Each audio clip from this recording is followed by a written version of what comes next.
mayambu ikoknona khurumjari ngasisu mayamge nungainabagidamak manipuri harar story ama mukpudra laksari harar story asigi maming mihau saupa khelen story asigi writer diri wari asi asema thokiba warida khara semdok semjin tawraga mayamge nungainabagidamakta semjariba warini wari asida soikiba lankiba yawrabasu tabiribasingna puksal sauna ngakpigani hojik mayamda khudol tamjari manipuri harar story mihau saupa khelen nongma ayuk amadani aikhoi imungi mi khara imane babane khatone idomsane wa khanarami khatona aikhoi babada hairi hera ta sawaludi yaroida lambu ta chawna hanni ahane hengadabani atulmuna tagadabni haibusu leiti ima babana thanami base ichini nau chap manani yingadabani ta chawna henba suya yaroi matuda babana phareklen nangna phana yarabasu aina ahani aina nangbu sigi phibum sifawba yonguna ba semlakhiba natro nang ama semanaba honabada aikhoi babana haikibado aikhoi sara helabasu hensanu aigi low sangam amakhak leiribase yonthokdasi aduga thoiba nangna ahani nangna nanaw nipa khelen se ima babana laikhidrabasu phajana sembiro uko thoiba hairambadu kawrabro ima babana laikhidraba matung nangbu aina kayagi mati wana simlakhiba aduga tawbimal masak khangdida koibo maduda khaton khelena adu wada khangge taso aidine taso ngol macet amata taso ne hembe suya yaroi nati lam yenabagi wa khanari ngai sida kaino taso na mathung maram khangdaba haukraba wa mayam du pangada nganga leiriba sibu karigino ai nambu semakhiba a tabiba masak khangba khangdaba madu darka tati mayam ba singna manaw nupa sebabu taso ne han hanbrane yare taso atai ngana rugumsi langi wafam se amtal losinsi maduda babana ihe kele nang buna koktu onthung no yaw khidreda ai na ngasai da ge hayu mayam si ai na halni ai na lam khara helaga yenagani hai khrena o lam si ta chawna dum helane seba hoin he henba tabani ne kaino o phare phare ngasai da ge tapna haida basi yadrabani na phai phai ta chaw nang lamse machat ama phawba phangbri yeng asi hairamaga khaton khelen na chawkri ga do kaukthok lamlaga sangki maduda babana karino mana tori basibo asuk yamna hongna lutat khangdaba adusu aigi hek irem khaki inaw magna nungai ga doida imungse asi haira maga babasu yumda changaklei mathangi ayukni khaton khelendo nganna hogalaga masa mau sengdoklaga lerami masida babana khaton khelendo won sillaga hai nukti gi numinna mayum sangam daida hogat panangna karigino ne asuk nganna hogalam libasibo marama madi sodna leram gani sengna hairu a kari lamnenda khongsang ga doribano kari sintha tawgadoino hairu udo aigi naw korphu amuba ko pamanbo asumna phagi goina isam samna hairu baduda khaton khelena here ta chaw kari wangak sangano ta chaw nangi heknarim khaktabo adumana hairu hono bro hai isam samna sum haibani ne mahausa ga manajre nangdi yam hongamena as pharsa ta chaw ai ngasi dagi ne matam khara aikoi nupi hoigi bapamda lerukhige o nangi sidi ai na ngarang lamdo ina khara helaga yenagani haibadagi niha nang na ngasi gi wangang na bada phungatlaga leramliba yum thadokaga chatoriba sa masidi ahan noiba aina haibam thokpagi haibagi wani masida nang na waropa sauningba leirabasu karisu kaideda o tachaw sidi phajana sinabagi wani ne phai phai tachaw ai na ngarang so haikre ngasi so haidi masigi lamse tachaw ne majat amu phogo phangoi yinguduna na asi hairakpada babana kari nang na dugumba haiba yabro asi hairaga leiringai khaton khelena yare tachaw thabak thom da sida ne taw thum jaroi asi hairamlaga khaton khelendo yum manungda sangkhri masidagi babana khalhowi angang nangna aduk jamna singnaraga aina kari hangani hai nawalodi nangna tawningba toro asi harka babasu imungda sangkhri khato khelen mage nupi aduga angang ani aduga loisilaga satkhi imaga aikhoi anina yengaga lehowi masida babana hai kaino no yengibodo yare yengunu minai masa singina chaninga phamda chachakhisanu asi haina serakpada imana imai pema kari kanadabada nachina naw aduk yamna kuina leminaraklaga kari sulitaballa machesigi khanari banine asi haibada babana hai nangdi mana ngangbo wangang sangang singdo nang de tarboy ne man hai mi ai bu sigi lam ma che si amata phangoi kai dana ma bu oina pisak pi lingai de gi yengbi raga ma ge lai tamba sana thangna ba phizul leba college ki ming chan ba form fill up to ba sangga ba sel punamak leitaba de gi ai na sara helaga tamhan khiba pija khiba lebi khibado kaure ne ma maya ba mata karam ba wangang sangang ngang ka ni khangdaba tobi mon masak khangdaba asi hairaga babana imada salo nang chu yare sidane ngangaragum si ai ge thabak amata nangaroi salo nang ge thabak to salo maruda imasu thabak to ba satkhri mathangi nongan badani khaton khelon do lai maruda babana kedore amuk labadi nupi mayum na tanthok pirak labro haiduna phagi tawki masta khaton khelena yum sibu tachong na thindagiro aina laknga lakani lakndraga tokani tachong na panabi haigi ngarang makhai na khada aina yopak ama thanambani adu lobo lakbini asi haraga khaton khelen do makhai na khada chakki babasu karisu khandana khabar asum paraga lehowi khaton khelena tholakpada makhut ado leba itei itei raga karni ama paiduna tholoi maduda babana hai mithin gai tobiba masak khangdawa nangai kho maduda khaton khelen su sumag de lepaga lei babana kaino nangna ipa pakana chake toriwa to nakuta paiduna yopak lo nangbu yopak lo lakpani haidai ne nakhut ka du leba itei itei kaigno mi dubo nang manide kari toruribno ha asi haina babana hangbada khaton khelena karisu tawdi aido karni haike tawbada yupa haikibani asi haraga chatke tawi masida babana ai ngai ko phare ne karni lobu lakpane haibadu ai yarge aduga nakutuna leibak tari baduna karigino haibani da asom na hanglubada khaton khelena leibak ta nung arangba ma phummaga lerame aduda aidi diamond hek maludana kothu ure asi haraga chathike tawbada babana ai ngai ko aduri nang na kotho uriba diamond mal haiba nungdo kadai ai yengelo asi haraga makha yana khada chitke tawi masida khaton khelena aina kotho no bale bak to di phumjilaga netharaga thanama bani karam noi kaukre asi haraga khaton khelen do saurap tawna kayo ta songna su yamna hangbiri bisibo tininga ne ta songwe yengbiru ro ai di yim thabak yam lehowi asum na haraga chatki khaton khelena chatki bada babana yingaga leiringai magi gari gi maningda anga ma pham khibado babana ukhi madu buda baba to samna sap jungi tu chungkhiba khanghaudi anga ado maru sitna koi tanja aduda yumgi makha thangba yana khada anga na chenbagi khongji makhol gumba matar i masidagi babana singnarakpadagi makha yana khada satlaga karino mana phumriba sibo hairaga koichat chatlaga yengi adubu mana khutok lamliba mafam adudi adumak phangkhidi masidagi babana amuk laklaga khabar amuk makha tana pakhi pana wakhal khanbadi leplamdi mana hojik phumlibadubu khangdi khangning khreda asumna khanna khabar adumak pakhi numittugi numidangni imana sak thonglingaida sakhonggi thongnawdagi kanano amana jinglakpada imado swai lawi tu sungkhiba khanghaudi maruda imana hai kanano hojik jinglak amibudo laira huran bra asi haraga maningi thongado koyeng jengi adubu kanaso leramdi aduga mana thongnaw lon sillaga mai lei thorokpada ibelei aibu kawrabra haiduna nason pikna hairi maduda imana hai kanano minga kawri dubo asi haraga amuk thongnaw do hangdo i aduga koyeng yengbada kanaso udi adubu thongnaw hek lon sillage tawbaga mikup adudani thongnaw aduda mamit irau lauraga irang langba masam yautaba sara laira khangdaba amana yengakhi madu ubada imana moi papung kanano ma leire sara laira khangdaba aman thongnauda yenga e hairaga lauri masida baba su tabadagi chinsinki ai su tabadagi chinsili ai khona chinsin badadi imado leimaida turaga mapi tarum tawraga thongnauda munna yenglaga leirami masida babana imada kaino ibelei nangna kapaka thunawda munna yingi dubo kadirage thunawda kana lege hayo kana nongda yingi ebo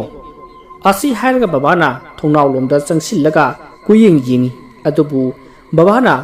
kayo nei siri class leitena nangna hauji thunawda kana noma yingi sarami ra khangte haibudubu kadai nomi ꯑꯁꯤ ꯍꯥꯏꯔꯒ ꯏꯃꯥꯒꯤ ꯍꯨꯃꯥꯡꯁꯤꯡ ꯑꯗꯣ ꯕꯕꯥꯅ ꯇꯩꯊꯣꯛꯏ ꯃꯁꯤꯗ ꯏꯃꯥꯗꯣ ꯂꯥꯏ ꯑꯣꯛꯅꯕ ꯃꯥꯜꯂꯤ ꯃꯥꯅ ꯀꯔꯤꯅꯣ ꯈꯪꯗꯕ ꯃꯔꯣꯟ ꯈꯣꯏꯔꯤ ꯈꯣꯏꯔꯤ ꯇꯧꯔꯒ ꯋꯥ ꯄꯉꯥꯡꯗ ꯉꯥꯡꯕ ꯍꯧꯔꯛꯏ ꯃꯥꯅ ꯍꯥꯏꯔꯛꯏ ꯈꯤꯂꯦꯟ ꯑꯩꯅ ꯇꯧꯕ ꯊꯕꯛꯄꯨ ꯁꯣꯏꯕ꯭ꯔꯣ ꯑꯁꯤ ꯍꯥꯏꯔꯒ ꯃꯇꯣꯝꯗꯁꯨ ꯅꯣꯛꯏ ꯃꯁꯤꯗ ꯅꯠꯇꯅ ꯑꯇꯩ ꯑꯇꯩ ꯋꯥ ꯄꯉꯥꯡꯗ ꯉꯥꯡꯕ ꯍꯧꯔꯛꯏ ꯅꯣꯛꯁꯨ ꯅꯣꯛꯏ ꯃꯤꯀꯨꯞ ꯑꯁꯤꯗ ꯕꯕꯥꯅ ꯈꯜꯂꯤ ꯑꯣ ꯑꯩꯒꯤ ꯏꯅꯥꯎ ꯈꯤꯂꯦꯟ ꯅꯪꯃꯛꯅ ꯑꯩꯒꯤ ꯃꯥꯡꯅꯅꯕ ꯇꯧꯔꯛꯑꯕꯀꯣ ꯐꯩ ꯐꯩ ꯅꯪꯅ ꯉꯁꯥꯏ ꯑꯌꯨꯛ ꯂꯥꯛꯂꯝꯂꯒ ꯃꯅꯤꯡꯂꯣꯝꯗ ꯆꯪꯈ꯭ꯔꯒ ꯊꯣꯛꯂꯛꯄꯗ ꯑꯩꯅ ꯑꯃꯨꯛ ꯃꯅꯤꯡꯗ ꯆꯪꯂꯨꯈꯤꯁꯤ ꯅꯪꯅ ꯐꯨꯝꯂꯝꯂꯤꯕꯗꯨ ꯀꯩꯅꯣ ꯌꯦꯡꯉꯨꯁꯤ ꯍꯥꯏꯕꯗ ꯌꯥꯗ꯭ꯔꯤꯗꯨꯅꯗꯤ ꯀꯩꯅꯣꯝꯃꯗꯤ ꯂꯩꯔꯁꯦ ꯃꯤꯅꯒ ꯍꯥꯏꯅꯕ ꯄꯣꯠꯁꯦꯝ ꯀꯥꯏꯗꯨ ꯑꯣꯏꯔꯕ ꯖꯥꯠꯂꯅꯦ ꯑꯩ ꯁꯨꯝ ꯆꯤꯡꯅꯔꯛꯑꯦ ꯑꯁꯤꯗꯤ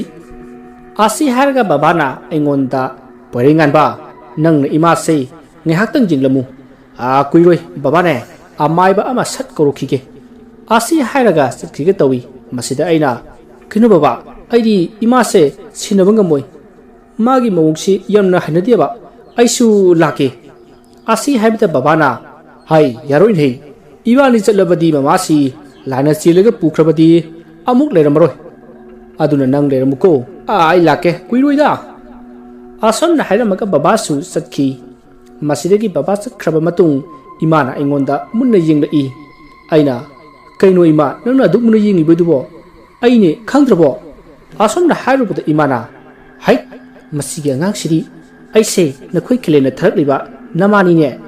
ꯑꯁꯤ ꯍꯥꯏꯔꯛꯄꯗ ꯑꯩꯗꯤ ꯀꯤꯈꯤꯕꯅ ꯋꯥ ꯐꯥꯎꯕ ꯐꯖꯅ ꯉꯥꯡꯕ ꯊꯣꯛꯇ꯭ꯔꯤ ꯑꯩꯅ ꯈꯜꯂꯤ ꯀꯩꯅꯣ ꯃꯥꯅ ꯉꯥꯡꯕꯗ ꯉꯁꯥꯏꯅ ꯑꯃꯨꯛ ꯑꯩꯁꯦ ꯈꯥꯇꯣꯟ ꯈꯤꯂꯦꯟꯅꯤ ꯑꯃꯨꯛ ꯍꯥꯏ ꯍꯧꯖꯤꯛꯅ ꯑꯃꯨꯛ ꯈꯤꯂꯦꯟꯅ ꯊꯥꯔꯛꯄ ꯅꯃꯥꯅꯤ ꯑꯃꯨꯛ ꯍꯥꯏꯔꯤ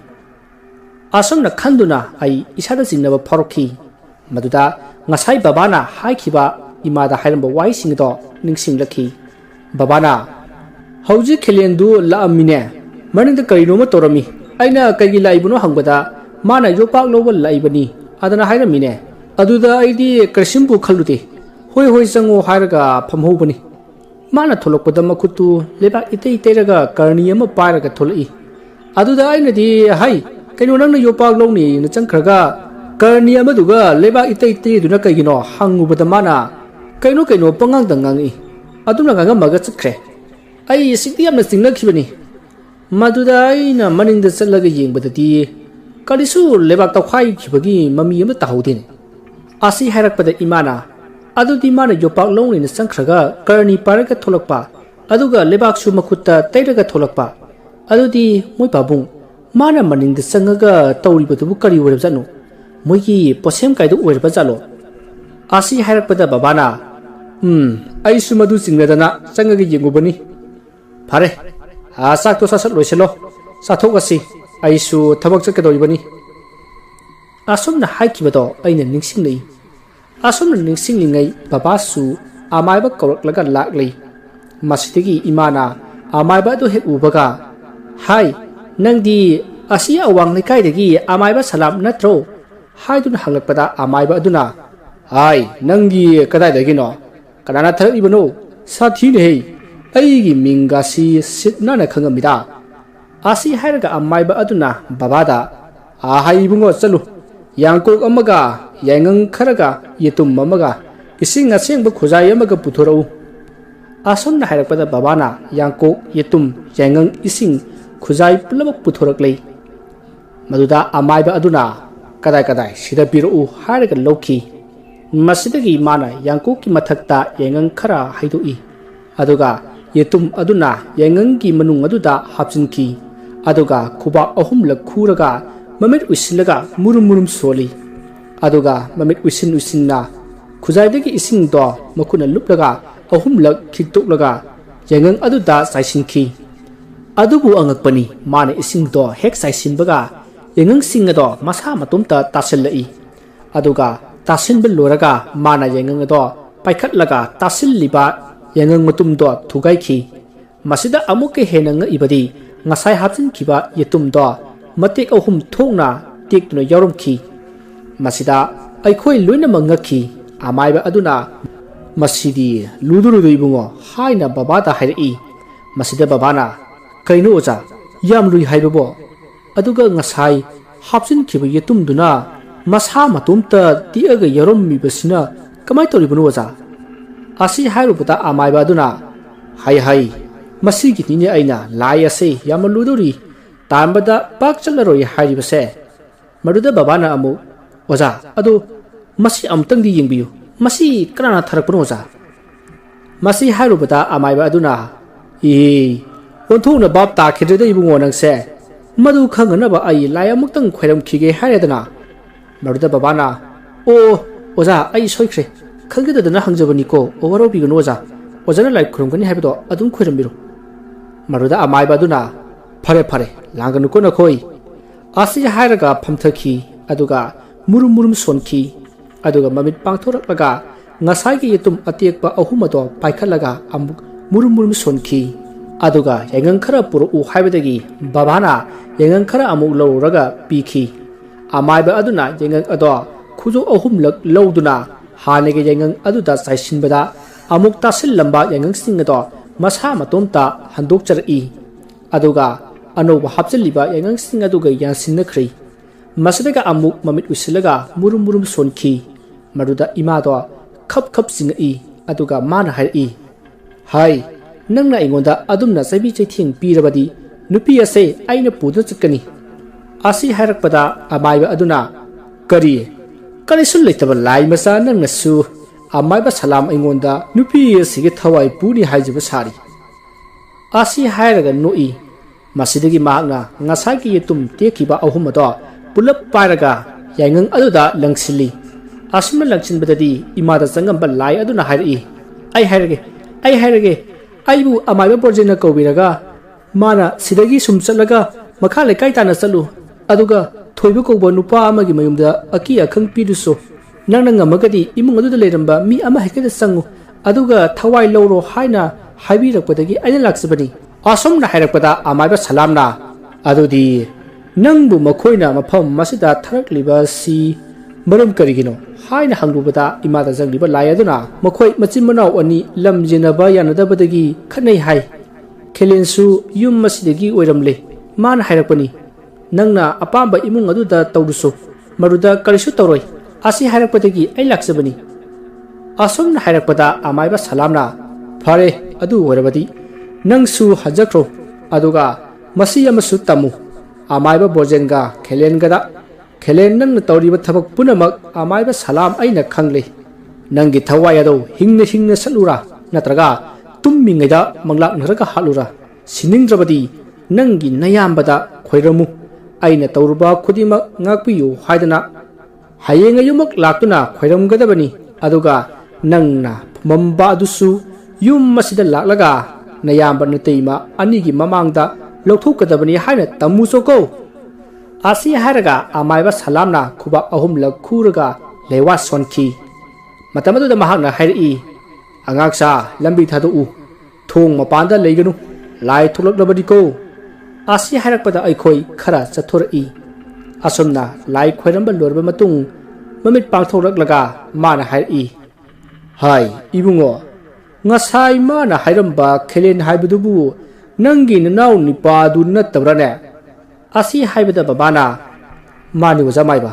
ngarang lamgi matangda khara lawnakhibani makhoi nupigi mapamda matam khara leironi haidana mahak chathibani masida amaiba salamna fare haujikti thokrabati thokre haujikti karsu nungaitaba khaluranuko asi hairakpada babana amu kayune oja mana asumna toroklaga aina karamna tumina legadoribanu ngasai hairamadu tabi horedana ojaso aigi hek irem khaki inaw magna yumatu salaga nangna tawningba tawruso nangnabu palabadi thawai sallau hairakpado maruda amaiba salamna hoi he nangna haibadu sumi adubune yenghoi mado atai kanaso natedana aduna hayenga yukto mahak soidana lakani aduga wari sanaraga nachinna naw nungsi chanana leinauko maduda babana su hoi oja haiduna khoirumjari aduga oja su punga wabire se yambadi nati lupa chonga si paibikho asi haraga piki maruda amaiba salamna su hoida fare nang oja su chalage ko nachinna naw nungsi chanana leiminawro ko asi haraga chatkhrei ꯑꯃꯥꯏꯕ ꯆꯠꯈ꯭ꯔꯒ ꯉꯥꯏꯍꯥꯛ ꯂꯩꯔꯕ ꯃꯇꯨꯡ ꯏꯃꯥꯗꯣ ꯋꯥꯈꯜ ꯂꯥꯛꯈꯤ꯫ ꯑꯩꯅ ꯏꯃꯥ ꯀꯃꯥꯏ ꯇꯧꯔꯤꯕꯅꯣ ꯍꯥꯏꯗꯨꯅ ꯍꯪꯂꯨꯕꯗ ꯏꯃꯥꯅ ꯉꯁꯥꯏ ꯊꯣꯡꯅꯥꯎꯗ ꯃꯨꯁꯨꯛ ꯃꯨꯕ ꯃꯃꯤꯠ ꯂꯥꯎꯔꯒ ꯂꯪꯇ꯭ꯔꯤꯛ ꯂꯪꯕ ꯑꯃ ꯌꯦꯡꯉꯛꯄꯗꯒꯤ ꯑꯩ ꯀꯤꯗꯨꯅ ꯄꯥꯏꯊꯣꯔꯛꯏ꯫ ꯑꯩꯅ ꯅꯣꯏꯗ ꯍꯦꯛ ꯂꯥꯎꯕꯒ ꯃꯥꯗꯤ ꯊꯣꯡꯅꯥꯎꯗꯒꯤ ꯄꯥꯏꯁꯤꯜꯂꯛꯏ ꯑꯗꯨꯒ ꯀꯗꯥꯏꯗ ꯆꯠꯈ꯭ꯔꯕꯅꯣ ꯈꯪꯗꯦ꯫ ꯑꯩꯁꯨ ꯋꯥꯈꯜ ꯇꯥꯈꯤꯗ꯭ꯔꯦ꯫ ꯑꯁꯨꯝꯅ ꯍꯥꯏꯔꯛꯄꯗ ꯕꯕꯥꯅ ꯍꯥꯏ ꯃꯃꯥ ꯅꯪꯉꯣꯟꯗ ꯆꯪꯉꯤꯕ ꯂꯥꯏꯠꯁꯤ ꯑꯩꯈꯣꯏ ꯈꯦꯂꯦꯟꯅ ꯑꯃꯥꯏꯕ ꯇꯥꯟꯅꯔꯒ ꯊꯥꯔꯛꯄ ꯑꯣꯏꯔꯝꯃꯦꯅꯦ꯫ ꯑꯁꯤ ꯍꯥꯏꯕꯗ ꯏꯃꯥꯗꯣ ꯌꯥꯝꯅ ꯁꯥꯎꯔꯝꯃꯤ꯫ ꯀꯔꯤꯒꯤꯅꯣ ꯃꯥꯅ ꯑꯁꯨꯝꯅ ꯇꯧꯔꯤꯕꯗꯤ? ꯑꯩꯈꯣꯏꯁꯤꯕꯨ ꯁꯤꯕ ꯅꯥꯕ ꯊꯣꯛꯑꯕꯗꯤ ꯀꯅꯥꯅ ꯀꯟꯒꯅꯤ ꯍꯥꯏꯗꯨꯅ ꯌꯥꯝꯅ ꯁꯥꯎꯈꯤ꯫ ꯃꯁꯤꯗ ꯕꯕꯥꯅ ꯊꯦꯝꯖꯤꯜꯂꯤ꯫ ꯌꯥꯔꯦ ꯌꯥꯔꯦ ꯍꯧꯖꯤꯛꯇꯤ ꯀꯔꯤꯁꯨ ꯈꯜꯂꯨꯔꯅꯨ꯫ ꯃꯥꯅꯅꯦ ꯉꯁꯥꯏ ꯃꯈꯥ ꯌꯦꯅꯈꯥꯗ ꯆꯪꯉꯒ ꯃꯈꯨꯠ ꯂꯩꯕꯥꯛꯀ ꯇꯩꯔꯒ ꯊꯣꯛꯂꯛꯏꯕꯗꯨꯗꯤ ꯑꯃꯥꯏꯕꯒꯤ ꯂꯩꯋꯥ ꯌꯥꯎꯕ ꯆꯐꯨꯗꯨ ꯐꯨꯝꯕ ꯑꯣꯏꯔꯝꯃꯦꯗꯅ꯫ ꯃꯗꯨꯗ ꯏꯃꯥꯅ ꯑꯃꯨꯛ ꯑꯣꯟꯊꯣꯛꯅ ꯀꯤꯖꯈ꯭ꯔꯦꯗ꯫ ꯑꯗꯨꯒꯨꯝꯕꯗꯨꯗꯤ ꯃꯣꯏꯅ ꯇꯧꯔꯛꯀꯅꯤ ꯍꯥꯏꯕ ꯄꯨꯟꯁꯤꯗꯁꯨ ꯊꯥꯖꯔꯨꯗꯕꯅꯤ꯫ ꯃꯁꯤꯗ ꯕꯕꯥꯅ ꯌꯥꯔꯦ ꯌꯥꯔꯦ ꯊꯣꯛꯈ꯭ꯔꯕꯗꯤ ꯊꯣꯛꯈ꯭ꯔꯦ ꯀꯔꯤꯁꯨ ꯈꯜꯂꯨꯔꯅꯨ ꯍꯌꯦꯡ ꯅꯣꯡꯉꯥꯜꯂꯒ ꯃꯥ ꯂꯥꯛꯂꯒꯅꯤ ꯑꯗꯨꯒ ꯋꯥꯔꯤ ꯁꯥꯟꯅꯔꯁꯤ ꯅꯪꯁꯨ ꯋꯥꯔꯝꯂꯒꯅꯤ ꯇꯨꯝꯃꯨꯔꯣ꯫ ꯑꯁꯤ ꯍꯥꯏꯔꯒ ꯐꯃꯨꯡꯗ ꯄꯨꯁꯤꯟꯕꯤꯈꯤ꯫ ꯃꯗꯨꯗ ꯏꯃꯥꯅ ꯑꯃꯨꯛ ꯍꯪꯉꯛꯏ ꯀꯅꯥꯅꯣ ꯍꯌꯦꯡ ꯂꯥꯛꯀꯅꯤꯕꯣ? ꯑꯁꯨꯝꯅ ꯍꯪꯕꯗ ꯕꯕꯥꯅ ꯌꯥꯔꯦꯅꯦ ꯅꯪꯕꯨ ꯇꯨꯝꯃꯨꯅꯦ ꯈꯦꯂꯦꯟꯗꯣ ꯍꯌꯦꯡ ꯂꯥꯛꯀꯅꯤ ꯑꯗꯨꯒ ꯋꯥꯔꯤ ꯁꯥꯟꯅꯔꯁꯤ ꯍꯥꯏꯕ꯫ ꯑꯁꯤ ꯍꯥꯏꯔꯒ ꯇꯨꯝꯍꯜꯂꯒ ꯕꯕꯥꯁꯨ ꯆꯠꯈ꯭ꯔꯦ꯫ ꯑꯩꯁꯨ ꯇꯨꯝꯃꯤ꯫ ꯅꯣꯡꯉꯥꯜꯂꯕ ꯃꯇꯨꯡ ꯕꯕꯥ ꯏꯕꯥꯅꯤ ꯆꯥ ꯊꯛꯑꯒ ꯃꯥꯡꯒꯣꯟꯗ ꯐꯝꯂꯤꯉꯩ ꯊꯣꯡꯒꯥꯟꯗ ꯒꯥꯔꯤ ꯑꯃ ꯊꯧꯖꯤꯜꯂꯛꯏ꯫ ꯑꯩꯈꯣꯏꯅ ꯀꯅꯥꯅꯣ ꯌꯦꯡꯂꯨꯕꯗ ꯈꯥꯇꯣꯟ ꯈꯦꯂꯦꯟ ꯑꯣꯏꯔꯝꯈꯤ꯫ ꯃꯁꯤꯗ ꯕꯕꯥꯗꯤ ꯃꯣꯃꯣꯟ ꯅꯣꯛꯏ ꯑꯗꯨꯒ ꯑꯣ ꯑꯃꯥꯏꯕ ꯁꯂꯥꯝꯁꯤ ꯍꯩꯗꯤ ꯍꯩꯕꯖꯥꯠꯅꯤꯀꯣ ꯑꯁꯤ ꯍꯥꯏꯔꯒ ꯅꯣꯛꯏ꯫ ꯈꯥꯇꯣꯟ ꯈꯦꯂꯦꯟꯅ ꯆꯦꯟꯁꯤꯜꯂꯛꯂꯒ ꯕꯕꯥꯒꯤ ꯃꯈꯣꯡꯗ ꯄꯥꯏꯗꯨꯅ ꯈꯣꯏꯔꯨꯝꯃꯒ ꯍꯥꯏꯔꯛꯏ ꯇꯥꯆꯧ ꯑꯩ ꯑꯃ ꯂꯥꯟꯈ꯭ꯔꯦ꯫ ꯇꯥꯆꯧꯒ ꯇꯧꯔꯣꯏꯗꯕ ꯀꯌꯥ ꯇꯧꯈ꯭ꯔꯦ ꯑꯩꯕꯨ ꯋꯥꯔꯧꯕꯤꯒꯅꯨꯀꯣ ꯇꯥꯆꯧ꯫ ꯑꯩꯅ ꯅꯍꯥꯟ ꯐꯨꯝꯈꯤꯕ ꯆꯐꯨꯗꯨꯁꯨ ꯑꯩ ꯂꯧꯊꯣꯛꯆꯔꯒꯦ꯫ ꯃꯁꯤꯗ ꯕꯕꯥꯅ ꯍꯥꯏ ꯈꯦꯂꯦꯟ ꯅꯪꯕꯨ ꯚꯥꯞ ꯇꯥꯎꯅꯦ ꯅꯪꯅ ꯅꯪꯒꯤ ꯅꯌꯥꯝꯕ ꯑꯃꯗ ꯑꯗꯨꯛ ꯄꯥꯞ ꯆꯦꯜꯂꯕ ꯊꯕꯛ ꯇꯧꯔꯛꯏꯕꯗꯨꯕꯨ ꯅꯪꯕꯨ ꯁꯤꯔꯣꯏꯗ꯭ꯔꯣ? ꯃꯗꯨꯗ ꯈꯥꯇꯣꯟ ꯈꯦꯂꯦꯟꯅ ꯑꯃꯨꯛ ꯇꯥꯆꯧ ꯑꯩ ꯑꯃ ꯂꯥꯟꯈ꯭ꯔꯦ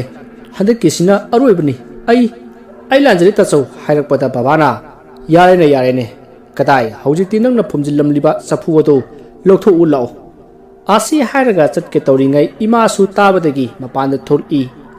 ꯃꯁꯤꯗ ꯏꯃꯥꯅ ꯌꯥꯝꯅ ꯁꯥꯊꯤꯅ ꯉꯥꯡꯒꯦ ꯇꯧꯏ꯫ ꯃꯗꯨꯗ ꯕꯕꯥꯅ ꯈꯪꯕꯗꯒꯤ ꯏꯃꯥꯗ ꯇꯨꯃꯤꯟꯅ ꯉꯥꯡꯒꯅꯨ ꯍꯥꯏꯕꯒꯤ ꯏꯪꯒꯤꯠ ꯇꯧꯔꯒ ꯑꯩꯈꯣꯏ ꯄꯨꯂꯞ ꯃꯈꯥ ꯌꯦꯅꯈꯥꯗ ꯂꯥꯛꯈꯤ꯫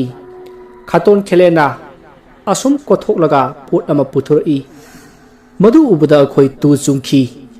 ꯀꯤꯅꯤꯡꯉꯥꯏ ꯑꯣꯏꯔꯕ ꯐꯤ ꯑꯃꯨꯕꯅ ꯌꯣꯝꯕ ꯆꯐꯨ ꯑꯃ ꯂꯧꯈꯠꯂꯛꯄꯗ ꯏꯃꯥꯗꯣ ꯈꯪꯕꯣꯏ ꯂꯥꯛꯄꯣꯏ ꯑꯁꯤꯗꯤ ꯀꯔꯤꯅꯣ ꯄꯥꯕꯨꯡ ꯍꯥꯏꯈꯤ꯫ ꯃꯗꯨꯗ ꯕꯕꯥꯅ ꯇꯨꯃꯤꯟꯅ ꯂꯩꯌꯣ ꯍꯥꯏꯕꯒꯤ ꯏꯪꯒꯤꯠ ꯇꯧꯔꯛꯏ꯫ ꯃꯁꯤꯗꯒꯤ ꯈꯥꯇꯣꯟ ꯈꯦꯂꯦꯟꯅ ꯍꯥꯏꯔꯛꯏ ꯇꯥꯆꯧꯒ ꯏꯇꯩꯃꯗ ꯑꯩ ꯑꯃ ꯂꯥꯟꯈ꯭ꯔꯦ ꯍꯌꯦꯡ ꯅꯣꯡ ꯍꯦꯛ ꯉꯥꯟꯕꯒ ꯑꯩ ꯅꯅꯥꯎ ꯅꯨꯄꯤꯒ ꯂꯥꯛꯆꯔꯒꯦ꯫ ꯆꯐꯨ ꯑꯁꯤꯁꯨ ꯑꯃꯥꯏꯕ ꯑꯗꯨꯗ ꯑꯩ ꯂꯩꯋꯥ ꯍꯟꯗꯣꯛꯍꯜꯂꯨꯔꯒꯦ꯫ ꯑꯁꯤ ꯍꯥꯏꯔꯒ ꯈꯥꯇꯣꯟ ꯈꯦꯂꯦꯟꯗꯣ ꯆꯠꯈ꯭ꯔꯦ꯫ ꯑꯩꯈꯣꯏꯁꯨ ꯏꯃꯨꯡꯗ ꯆꯪꯉꯛꯏ꯫ ꯈꯥꯇꯣꯟ ꯈꯦꯂꯦꯟꯅ ꯊꯣꯛꯈꯤꯕꯗ ꯐꯤ ꯑꯉꯥꯡꯕꯅ ꯌꯦꯠꯄ ꯍꯦꯛ ꯌꯦꯡꯕꯗ ꯑꯉꯥꯡꯒꯤ ꯃꯈꯨꯠꯁꯨ ꯃꯥꯟꯕ ꯄꯤꯁꯛ ꯄꯤꯛꯄ ꯑꯃ ꯑꯩꯈꯣꯏ ꯍꯤꯡꯈꯣꯜꯗ ꯂꯪꯁꯤꯟꯈꯤ꯫ ꯈꯥꯇꯣꯟ ꯈꯦꯂꯦꯟꯅ ꯂꯪꯊꯣꯛꯂꯝꯂꯤꯕ ꯑꯗꯨ ꯂꯪꯊꯣꯛꯂꯝꯗ꯭ꯔꯕꯁꯨ ꯌꯥꯕꯅꯤ ꯑꯗꯨꯕꯨ ꯉꯔꯥꯡ ꯈꯥꯇꯣꯟ ꯈꯦꯂꯦꯟꯒ ꯇꯥꯟꯅꯔꯒ ꯊꯥꯔꯛꯄ ꯂꯥꯏ ꯑꯗꯨꯕꯨ ꯑꯩꯈꯣꯏꯒꯤ ꯏꯃꯥꯕꯨ ꯌꯦꯡꯕ ꯑꯣꯖꯥ ꯑꯃꯥꯏꯕ ꯁꯂꯥꯝꯅ ꯌꯥꯝꯅ ꯊꯤꯅ ꯉꯥꯡꯉꯒ ꯑꯃꯗꯤ ꯆꯩꯅꯥ ꯀꯌꯥ ꯄꯤꯔꯒ ꯂꯥꯏ ꯑꯗꯨꯕꯨ ꯊꯥꯔꯛꯈꯤꯕꯗꯒꯤ ꯈꯥꯇꯣꯟ ꯈꯦꯂꯦꯟ ꯑꯃꯗꯤ ꯃꯥꯒ ꯇꯥꯟꯅꯕ ꯑꯃꯥꯏꯕ ꯑꯗꯣ ꯌꯥꯝꯅ ꯁꯥꯎꯈꯤꯕꯒꯤꯅꯤ꯫ ꯍꯟꯗꯛꯇꯤ ꯑꯃꯥꯏꯕꯅ ꯌꯦꯡꯕꯗ ꯋꯥꯅ ꯊꯣꯛꯂꯒꯗꯕ ꯁꯒꯣꯜꯁꯦꯝ ꯅꯨꯃꯤꯠꯇ ꯄꯣꯛꯄ ꯄꯨꯔꯅꯤꯃꯥ ꯅꯨꯃꯤꯠꯇ ꯁꯤꯕ ꯑꯉꯥꯡ ꯑꯃꯒꯤ ꯈꯨꯕꯤ ꯑꯣꯏꯅ ꯊꯤꯔꯒ ꯇꯧꯔꯁꯤ ꯍꯥꯏꯕꯗꯒꯤ ꯈꯥꯇꯣꯟ ꯈꯦꯂꯦꯟ ꯑꯃꯗꯤ ꯃꯥꯒꯤ ꯑꯃꯥꯏꯕ ꯑꯗꯨꯒ ꯇꯥꯟꯅꯔꯒ ꯌꯥꯝꯅ ꯋꯥꯅ ꯊꯤꯔꯛꯄꯗꯒꯤ ꯐꯪꯂꯗꯨꯅ ꯂꯩꯋꯥ ꯁꯣꯟꯗꯨꯅ ꯃꯥꯅ ꯄꯣꯔꯛꯄ ꯂꯩꯋꯥ ꯁꯣꯜꯂꯕ ꯊꯥꯡ ꯑꯗꯨꯅ ꯑꯉꯥꯡ ꯑꯗꯨꯒꯤ ꯈꯨꯕꯤ ꯑꯃ ꯀꯛꯇꯨꯅ ꯄꯣꯔꯛꯈꯤꯕꯅꯤ꯫ ꯍꯥꯏꯔꯤꯕ ꯈꯨꯕꯤ ꯑꯗꯨꯅꯤ ꯉꯁꯥꯏ ꯈꯥꯇꯣꯟ ꯈꯦꯂꯦꯟꯅ ꯃꯥꯒꯤ ꯃꯌꯥꯝꯕꯒꯤ ꯌꯨꯝꯗ ꯂꯥꯜꯂꯦ ꯍꯥꯏꯖꯔꯒ ꯊꯣꯛꯂꯛꯄ ꯃꯇꯝꯗ ꯃꯥꯅ ꯍꯤꯡꯈꯣꯜ ꯑꯗꯨꯗ ꯂꯪꯁꯤꯜꯂꯝꯕꯗꯣ ꯑꯇꯩ ꯀꯔꯤꯁꯨ ꯅꯠꯇꯦ ꯑꯉꯥꯡ ꯑꯗꯨꯒꯤ ꯈꯨꯕꯤ ꯑꯗꯨꯅꯤ꯫ ꯑꯁꯨꯝꯅ ꯈꯥꯇꯣꯟ ꯈꯦꯂꯦꯟꯅ ꯐꯤ ꯑꯉꯥꯡꯕꯅ ꯌꯦꯠꯄ ꯑꯉꯥꯡꯒꯤ ꯈꯨꯕꯤ ꯑꯗꯨꯕꯨ ꯂꯪꯁꯤꯜꯂꯝꯂꯕ ꯃꯇꯨꯡ ꯃꯍꯥꯛ ꯄꯔꯞ ꯄꯔꯞ ꯆꯠꯈꯤ꯫ ꯃꯍꯥꯛꯅ ꯒꯥꯔꯤ ꯑꯗꯨ ꯊꯧꯅ ꯊꯧꯅ ꯈꯜꯂꯤ ꯈꯪꯒꯜꯂꯤꯅ ꯇꯥꯆꯧꯅ ꯉꯁꯤꯗꯤ ꯑꯩꯁꯦ ꯈꯦꯂꯦꯟꯅꯤ ꯈꯦꯂꯦꯟ ꯐꯪꯖꯒꯗꯧꯔꯤꯕ ꯆꯩꯔꯥꯛ ꯑꯗꯨꯗꯤ ꯅꯪꯒ ꯅꯪꯉꯛ ꯑꯗꯣ ꯌꯥꯝꯅ ꯍꯥꯏꯒꯠꯄꯒꯤꯅꯤ ꯈꯪꯉꯨ꯫ ꯑꯁꯤ ꯈꯟꯅ ꯈꯟꯅ ꯃꯥꯁꯨ ꯌꯨꯝꯗ ꯌꯧꯈꯤ꯫ Khaton Kelena yum de hek yaubaga magi amaiba bojenga unarami amaiba bojena ibungo Kelen kamdore mai paklabra Kelena oza amaiba aise Keleni Kelen ozana aise masak khangbi daba male aina bu khankrabadi thungdaba leiti oza namong nupise mana aibu suya ya ponti aida namdana pharga lori bani oza maruda amaiba borjenna fare fare adubu taramlabadi nangi ningbasu thunglagadabani masida Kelena fareda oza ado oza yamdi yamje ai lupa lising amasidang thamjaromge achangnak matam goire namu nupido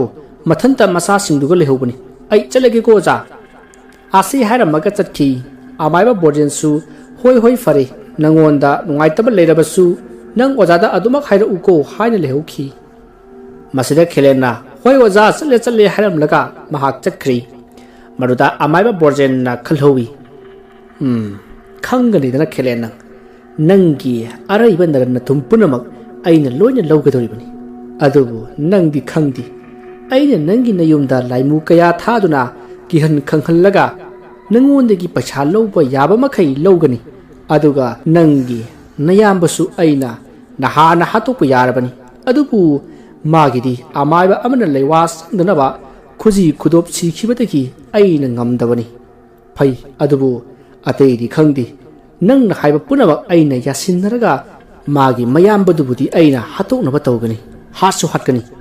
mahakna sidba matung aina sel kaya lawraba matungda nang suwaina hatkani aduga nangi nupisu aina arunma nupi oina thamgadoribani asi khalaga momon noktuna imung changki numidang wairamgi matamni somda Kelengi mayamba adugi yumdani yena khalukhada mina chatpagi makhol wari sanabagi murum taupa taba amati maning mamang thongado kok thilakpa kaya tor'i masida Khaton Kelengi mayamba thoibagi nupiri kibada loire masa pumba wa ngangba thulamti ngahan khaidagi saruk kaya hele ngasi tamnariba sina masida thoibana magi nupibu themjili asumna tawringai tamlarakpati asum henjelakli matamda numit pungtha tarabani masdigi thoibana yararoi khanduna yumthangnaba tanannaba haungna kawri hoine lembi ise thoibi noibu tabro somda aikhoi imungda namong nupise kainoma tawkhre amukta lakpiyo taragadi hoine lembi haduna kawki asumna kawbada magi nupina sugatlaga kayunanga tawribado haibagi matagum ingitori masida magi nupana hai masi haijabadi makhoi kamdonga lakani aduna makhoi laklaba matung aige icha nupagana oza amaiba salamdo kawba chakadoribani haiduna khumki masi hairaga lairingai mamang thongda thong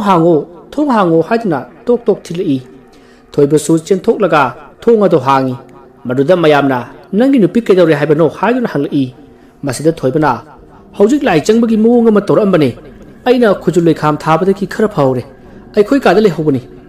asi hairaga thoibana magi machanupada hai ibani salam maibado amuda korosi hairki masidagi magi machanupaga punna thoiba amaiba salam hoida lakhi amaiba salam gi mayum jorba matung oza salam oza bu leitabro haduna kori amaiba salam su tabadagi mapanda thorakli aduga mana hangli hai kedore thoiba numidang thingluba matamsida nangna kobulakliba sibo maduda amaiba salam na hangakpa aduda thoibana oza ngarang oza na jing biramatu madudagi karisu tawroro yadana khanjaramani adubu ngasi numidangda yamna sathini tawre oza handakti khara lugadaba mali aduna oza se yum phawda chaminarusi haidan lakcharibani kari kaiba legi oza maduda salamna hai kari gi kaido bonone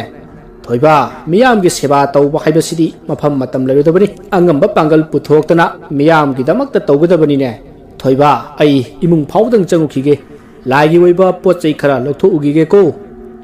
asi haraga imungda changki aduga ngaihak lairaga thorakli mara laoibu ngosalasi haiduna lakli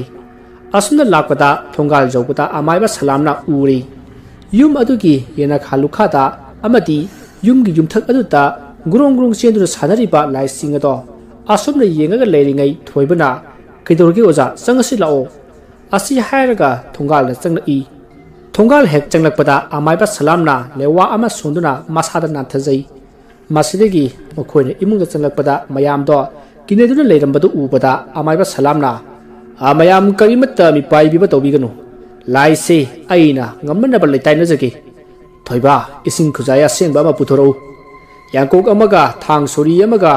ꯌꯥꯡꯉꯪ ꯈꯔꯒ ꯄꯨꯊꯣꯔꯛꯎ ꯀꯣ ꯑꯁꯤ ꯍꯥꯏꯔꯛꯏ ꯃꯗꯨꯗ ꯊꯣꯏꯕꯅ ꯍꯣꯏ ꯑꯣꯖꯥ ꯑꯩ ꯂꯧꯊꯣꯛꯂꯨꯈꯤꯒꯦ ꯍꯥꯏꯔꯒ ꯆꯠꯈꯤ ꯄꯣꯠꯁꯤꯡꯗꯣ ꯄꯣꯔꯛꯄꯗꯒꯤ ꯑꯃꯥꯏꯕ ꯁꯂꯥꯝꯅ ꯐꯝꯊꯔꯒ ꯌꯥꯡꯀꯣꯛ ꯑꯗꯨ ꯊꯥꯔꯤ ꯑꯗꯨꯒ ꯌꯥꯡꯀꯣꯛ ꯑꯗꯨꯒꯤ ꯃꯆꯤꯗ ꯌꯥꯡꯉꯪ ꯈꯔ ꯌꯥꯝꯅ ꯍꯩꯗꯣꯛꯏ ꯑꯗꯨꯒ ꯊꯥꯡ ꯁꯣꯔꯤ ꯑꯗꯨꯅ ꯌꯥꯡꯀꯣꯛ ꯑꯗꯨꯒꯤ ꯅꯥꯀꯟꯗ ꯊꯝꯃꯤ ꯑꯁꯨꯝꯅ ꯁꯦꯝꯕ ꯁꯥꯕ ꯂꯣꯏꯔꯒ ꯅꯈꯣꯏ ꯂꯥꯡꯒꯅꯨꯀꯣ ꯑꯩ ꯂꯩꯇꯥꯏꯅꯒꯦ ꯑꯁꯤ ꯍꯥꯏꯔꯒ ꯃꯃꯤꯠ ꯎꯁꯤꯜꯂꯒ ꯈꯨꯕꯥꯛ ꯑꯍꯨꯝꯂꯛ ꯈꯨꯔꯒ 무rum 무rum 손키 아듬나 솔링의 아마이바 살람나 웁 오니니 투이 아속 얌나 빵다바 미 마삭 칸다바 마부 싸우나바 육비 탁비럭리바 마얌바부 까우바 아두가 아마이바 아두나 렁넘 떠비리 하이베수 칸다바 아시 하이라가 마곡도 레박다 팅가가 tapna haugalai asomna haugalaklaga ibungo kelensi magi amaiba bojen haibaduna insinduna nangonda phattaba kaya torokle nangi hingkhol lamthum punamak nanaw nupa khelena lobo pami mana pamliba sei thunglaga nanaw nupa khelena lammasi lawraba matamda amaiba bojen namuk magi yaibi thawai loge khali haiba sei nangi nanaw nupa khelena khangdine ibungo asi hairakpada thoibara adudi ꯊꯕꯛ ꯑꯁꯤ ꯑꯅꯝꯕꯅ ꯑꯃꯥꯏꯕ ꯕꯣꯖꯦꯟꯒꯤ ꯈꯨꯖꯤꯟ ꯊꯧꯔꯥꯡ ꯑꯣꯏꯔꯅꯤ ꯑꯣꯖꯥ ꯑꯁꯤ ꯍꯥꯏꯔꯛꯄꯗ ꯑꯃꯥꯏꯕ ꯁꯂꯥꯝꯅ ꯃꯥꯅꯤ ꯃꯥꯒꯤ ꯈꯨꯠ ꯌꯥꯎꯔꯤꯕꯅꯤ ꯅꯍꯥꯟꯒꯤ ꯊꯧꯗꯣꯛꯇꯨꯗꯒꯤꯗꯤ ꯅꯅꯥꯎ ꯅꯨꯄꯥꯅ ꯂꯥꯜꯂꯦ ꯍꯥꯏꯖꯔꯒ ꯆꯠꯈ꯭ꯔꯕ ꯃꯇꯨꯡ ꯅꯣꯡꯉꯥꯜꯂꯒ ꯃꯥ ꯁꯣꯏꯗꯅ ꯂꯥꯛꯀꯗꯕꯅꯤ ꯑꯗꯨꯗ ꯃꯥꯅ ꯏꯟꯁꯤꯟꯕꯗꯒꯤ ꯅꯪꯒꯤ ꯅꯅꯥꯎ ꯅꯨꯄꯥꯒꯤ ꯄꯨꯛꯅꯤꯡ ꯄꯨꯝꯅꯃꯛ ꯍꯣꯡꯍꯟꯈꯤꯕꯅꯤ ꯑꯁꯤ ꯍꯥꯏꯕꯗ ꯊꯣꯏꯕꯅ ꯌꯥꯝꯅ ꯁꯥꯎꯔꯝꯃꯤ ꯃꯁꯤꯗ ꯑꯃꯥꯏꯕ ꯁꯂꯥꯝꯅ ꯐꯔꯦ ꯈꯜꯂꯨꯔꯅꯨ ꯍꯧꯖꯤꯛꯇꯤ ꯃꯗꯨꯒꯤ ꯃꯇꯝ ꯅꯠꯇꯦ ꯑꯩ ꯑꯃꯨꯛꯇꯪ ꯂꯥꯏ ꯈꯣꯏꯔꯝꯈꯤꯒꯦ ꯑꯁꯤ ꯍꯥꯏꯔꯒ ꯂꯥꯏ ꯃꯈꯥ ꯈꯣꯏꯔꯝꯕꯈꯤ ꯑꯁꯣꯝꯅ ꯃꯥꯅ ꯑꯁꯨꯝ ꯃꯃꯤꯠ ꯎꯁꯤꯜꯂꯒ ꯌꯦꯡꯂꯛꯄꯗ ꯑꯃꯥꯏꯕ ꯁꯂꯥꯝꯅ ꯃꯌꯦꯛ ꯁꯦꯡꯅ ꯎꯔꯤ ꯑꯃꯥꯏꯕ ꯕꯤꯖꯣꯏꯅ ꯈꯦꯂꯦꯟꯒꯤ ꯌꯨꯝꯗ ꯂꯥꯏ ꯊꯥꯖꯤꯟꯗꯨꯅ ꯀꯤꯍꯜꯂꯒ ꯃꯣꯃꯣꯟ ꯅꯣꯛꯂꯒ ꯂꯩꯔꯤꯕꯗꯣ ꯎꯔꯤ ꯃꯁꯤꯗ ꯑꯃꯥꯏꯕ ꯕꯣꯖꯦꯟꯁꯨ ꯏꯆꯝ ꯆꯝꯕ ꯑꯃꯥꯏꯕ ꯑꯃꯗꯤ ꯅꯠꯇꯦ ꯃꯉꯣꯟꯗ ꯃꯥꯅ ꯍꯧꯖꯤꯛ ꯂꯥꯏ ꯈꯣꯏꯔꯝꯃꯤꯕ ꯑꯁꯦ ꯀꯅꯥꯅꯣ ꯑꯃꯅ ꯌꯦꯡꯂꯦ ꯍꯥꯏꯕꯁꯦ ꯈꯪꯂꯝꯃꯤ ꯃꯁꯤ ꯈꯪꯕꯗꯒꯤ ꯑꯃꯥꯏꯕ ꯕꯣꯖꯦꯟꯅ ꯃꯉꯣꯟꯗ ꯌꯦꯡꯂꯛꯂꯤꯕꯁꯦ ꯀꯅꯥꯅꯣ ꯍꯥꯏꯅ ꯌꯦꯡꯂꯛꯄꯗ ꯍꯧꯖꯤꯛꯇꯤ ꯈꯪꯂꯤ ꯑꯃꯥꯏꯕ ꯁꯂꯥꯝꯅ ꯃꯥꯅ ꯇꯧꯔꯤꯕꯁꯦ ꯄꯨꯝꯅꯃꯛ ꯈꯪꯂꯦ ꯍꯥꯏꯕꯁꯦ ꯃꯍꯥꯛꯁꯨ ꯈꯪꯈ꯭ꯔꯦ ꯃꯁꯤꯗꯒꯤ ꯑꯃꯥꯏꯕ ꯕꯣꯖꯦꯟꯅ ꯌꯥꯝꯅ ꯁꯥꯎꯅ ꯂꯩꯌꯥꯝ ꯑꯃ ꯀꯧꯗꯨꯅ ꯑꯃꯥꯏꯕ ꯁꯂꯥꯝꯅ ꯂꯩꯔꯤꯕ ꯃꯐꯝ ꯑꯗꯨꯗ ꯀꯤꯍꯟ ꯈꯪꯍꯜꯂꯒ ꯃꯥꯕꯨ ꯐꯥꯗꯨꯅ ꯑꯩꯒꯤ ꯏꯅꯥꯛꯇ ꯄꯨꯔꯛꯎ ꯍꯥꯏꯅ ꯌꯥꯊꯪ ꯇꯧꯈꯤ ꯁꯣꯝꯗ ꯑꯃꯥꯏꯕ ꯁꯂꯥꯝꯅ ꯂꯩꯔꯤꯕ ꯃꯐꯝ ꯑꯗꯨꯗ ꯂꯩꯌꯥꯝ ꯑꯃ ꯂꯥꯛꯄꯗꯣ ꯑꯃꯥꯏꯕ ꯁꯂꯥꯝꯅꯁꯨ ꯈꯪꯂꯤ ꯃꯁꯤ ꯈꯪꯕꯗꯒꯤ ꯅꯪꯅ ꯇꯧꯔꯛꯂꯕꯅꯤꯅ ꯑꯩꯁꯨ ꯇꯧꯔꯒꯦ ꯍꯥꯏꯕꯒꯤ ꯃꯇꯥꯒꯨꯝ ꯂꯥꯏꯔꯣꯟ ꯁꯣꯜꯂꯒ ꯊꯝꯂꯤꯕ ꯏꯁꯤꯡ ꯈꯨꯖꯥꯏ ꯑꯗꯨꯗꯒꯤ ꯏꯁꯤꯡ ꯈꯔ ꯂꯧꯈꯠꯂꯒ ꯏꯁꯤꯡ ꯈꯔ ꯆꯥꯏꯁꯤꯜꯂꯤ ꯑꯁꯨꯝꯅ ꯆꯥꯏꯁꯤꯜꯂꯒ ꯃꯥꯅ ꯌꯥꯝꯅ ꯊꯨꯅ ꯌꯥꯡꯉꯪꯁꯤꯡ ꯑꯗꯣ ꯇꯥꯁꯤꯜꯂꯒ ꯃꯤꯇꯝ ꯑꯃ ꯁꯦꯝꯂꯤ ꯇꯧꯔꯤꯕ ꯃꯇꯧ ꯑꯗꯨꯗ ꯅꯨꯄꯤ ꯑꯉꯥꯡꯁꯤꯡꯗꯤ ꯀꯤꯕꯅ ꯂꯣꯏꯔꯕꯅꯤ ꯑꯗꯨꯕꯨ ꯑꯃꯥꯏꯕ ꯁꯂꯥꯝꯅ ꯂꯥꯡꯒꯅꯨ ꯍꯥꯏꯅ ꯏꯪꯒꯤꯠ ꯇꯧꯔꯛꯄꯗꯒꯤ ꯃꯈꯣꯏ ꯀꯔꯤꯃꯠꯇ ꯍꯥꯏꯈꯤꯗꯦ ꯃꯁꯤꯗꯒꯤ ꯑꯃꯥꯏꯕ ꯁꯂꯥꯝꯅ ꯃꯥꯅ ꯁꯥꯔꯤꯕ ꯃꯤꯇꯝ ꯑꯗꯨꯗ ꯉꯁꯥꯏꯒꯤ ꯊꯥꯡ ꯑꯗꯨꯅ ꯂꯩꯋꯥ ꯈꯔ ꯁꯣꯜꯂꯒ ꯃꯤꯇꯝ ꯑꯗꯨꯒꯤ ꯂꯨꯔꯦꯟ ꯃꯀꯣꯛ ꯑꯗꯣ ꯌꯥꯝꯅ ꯇꯞꯅ ꯀꯛꯄ ꯍꯧꯔꯛꯏ ꯑꯁꯨꯝꯅ ꯇꯧꯔꯛꯄꯗꯗꯤ ꯑꯃꯥꯏꯕ ꯕꯣꯖꯦꯟꯗꯣ ꯂꯩꯕ ꯌꯥꯗ꯭ꯔꯤ ꯋꯥ ꯉꯥꯡꯕꯁꯨ ꯊꯣꯛꯇ꯭ꯔꯤ ꯀꯅꯥꯒꯨꯝꯕ ꯑꯃꯅ ꯃꯥꯒꯤ ꯃꯉꯛꯁꯝ ꯑꯗꯨꯗ ꯀꯟꯅ ꯄꯥꯏꯁꯤꯜꯂꯒ ꯊꯥꯡꯅ ꯂꯦꯜꯂꯛꯄꯒꯨꯝ ꯑꯀꯟꯕ ꯆꯩꯅꯥ ꯐꯪꯗꯨꯅ ꯃꯍꯥꯛ ꯈꯥꯡꯕ ꯉꯝꯂꯝꯗꯦ ꯂꯩꯕꯥꯛꯇ ꯂꯣꯡꯅ ꯍꯥꯏꯊꯔꯛꯏ ꯑꯁꯨꯝꯅ ꯂꯩꯕꯥꯛ ꯑꯗꯨꯗ ꯃꯍꯥꯛ ꯊꯔꯣꯃꯥꯜ ꯑꯣꯟꯗꯨꯅ ꯆꯩꯅꯥ ꯈꯥꯡꯂꯤ ꯂꯥꯏꯔꯣꯟ ꯁꯣꯟꯕꯁꯨ ꯉꯝꯗ꯭ꯔꯤ ꯑꯋꯥ ꯆꯩꯅꯥ ꯑꯗꯨꯅ ꯄꯤꯔꯥꯡꯁꯨ ꯂꯦꯞꯄ ꯂꯩꯇꯅ ꯆꯤꯟꯊꯔꯛꯏ ꯑꯁꯣꯝꯗ ꯑꯃꯥꯏꯕ ꯁꯂꯥꯝꯅ ꯈꯪꯕ꯭ꯔꯥ ꯑꯉꯥꯡꯅ ꯑꯃꯥꯏꯕ ꯇꯝꯕꯗꯤ ꯑꯩꯅ ꯍꯥꯜꯂꯦ ꯍꯥꯏꯕꯁꯦ ꯅꯪ ꯀꯥꯎꯔꯕ ꯃꯥꯜꯂꯦꯅꯦ ꯃꯤꯕꯨ ꯁꯤꯠꯇꯕ ꯈꯨꯠꯂꯥꯏꯁꯨ ꯅꯪꯅ ꯍꯥꯟꯅ ꯊꯥꯖꯔꯛꯄꯅꯤ ꯅꯪ ꯁꯥꯎꯅꯨꯀꯣ ꯃꯔꯥꯜ ꯂꯩꯖꯗ꯭ꯔꯕ ꯃꯆꯤꯟ ꯃꯅꯥꯎꯕꯨ ꯏꯃꯨꯡ ꯊꯨꯒꯥꯏꯅꯕ ꯁꯤꯟꯕ ꯐꯠꯇꯕ ꯑꯃꯥꯏꯕ ꯍꯤꯡꯉꯨꯕꯒꯤ ꯀꯥꯟꯅꯗ꯭ꯔꯦ ꯁꯤꯈ꯭ꯔꯣ ꯍꯩ ꯑꯁꯤ ꯍꯥꯏꯔꯒ ꯃꯤꯇꯝ ꯑꯗꯨꯒꯤ ꯂꯨꯔꯦꯟ ꯃꯉꯛꯁꯝ ꯑꯗꯣ ꯀꯛꯈꯤ ꯃꯗꯨꯗ ꯂꯩꯃꯥꯏꯗ ꯂꯣꯡꯅ ꯍꯥꯏꯊꯔꯛꯂꯤ ꯑꯁꯨꯝꯅ ꯍꯦꯛ ꯍꯥꯏꯊꯔꯛꯄꯒ ꯑꯉꯛꯄꯅꯤ ꯉꯁꯥꯏꯒꯤ ꯌꯦꯡꯍꯪꯅ ꯁꯥꯕ ꯃꯤꯇꯝ ꯑꯗꯣ ꯍꯦꯛ ꯂꯩꯃꯥꯏꯗ ꯇꯥꯔꯛꯄꯗ ꯏ ꯊꯣꯛꯂꯛꯈꯤ ꯃꯇꯧꯕꯁꯤꯗ ꯃꯌꯥꯝꯗꯣ ꯑꯃꯨꯛꯀ ꯍꯦꯟꯅ ꯃꯤꯄꯥꯏꯅꯔꯤ ꯃꯁꯤꯗ ꯑꯃꯥꯏꯕ ꯁꯂꯥꯝꯅ ꯂꯥꯎꯔꯛꯏ mayam karisu pakat pigano haujikti karisu tawraroi punabak asai amaiba porjen na thohan ba ngaktani asi hairaga amaiba salamna thoibada wansinduna ibungo thoiba haujikti karisu tawraroi amaiba porjen su aina sawna heman khibana loren kaklaga thawai lokre aduna hayeng hek nongan bada salu nagidanaw nupagi manakta satlaga nechin ninaw nungsi chanana leiminera si hairaga poroklo aduga nachin nanaw nungai yai phana ana ayek chauduna paluko aisu satlage asi hayam laga amaiba salam chatkhrei somdana amaiba borjen na khalli aina tawruba mahaina